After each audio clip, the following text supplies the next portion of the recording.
hello नमस्कार हेदिनाখন আমি একুলেণ্ডৰ পৰা বাহিৰে বাহিৰে या দীপৰ বিললৈ গলো আৰু পৰিবেশটো গাড়ীৰ ভিতৰৰ পৰা অলপমান দেখাই দিছো কিমান ধুনিয়া পৰিবেশ বিশেষকৈ গৰমৰ দিনত গছ-গছনিৰে আৱৰা বিলখনৰ মানে পৰিবেশটোৱে বহুত বেছি ধুনিয়া কৰি তোলে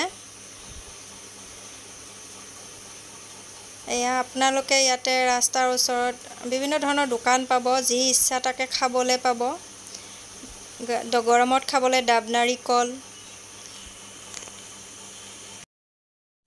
তাৰ পিছতে বিভিন্ন ধৰণৰ ইয়াতে পৰ্কো পাব পৰ্ক ফ্ৰাই তাৰোপৰি এই বিলৰ পৰা মাছমৰীয়াসকলে ধৰি অনা মাছ এনেকৈ বিভিন্ন ধৰণৰ খোৱা বস্তু আপোনালোকে পাৰত পাব তাৰোপৰি মানে অলপমান বিলখনৰ পৰিবেশটো লেতেৰা কৰিছে খোৱা বস্তু পেলাই তথাপিও উপায় নাই এয়া আমি অকমান নামিলো গাড়ীৰ পৰা নামি অকমান খোজ কাঢ়িলো বহিলো আৰু কিবা কিবি খালো মানে তাৰ পৰা আহিবই ইচ্ছা নাযায় ইমানে ধুনিয়া মানে বটা বলি আছে মানুহেৰে নধৰা বিশেষকৈ সানডে আছিল যে সেই কাৰণে মানে মানুহ একদম ভৰ্তি হৈ গৈছে এই চাকচোন পৰিবেশটো কিমান ধুনিয়া নাৱৰীয়া বিলাকে নাও চলাই আছে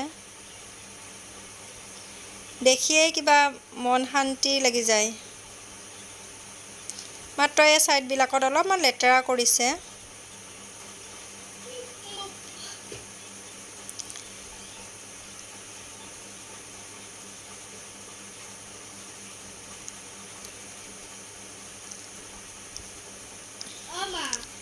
এনেকৈ অলপমান ঘূৰি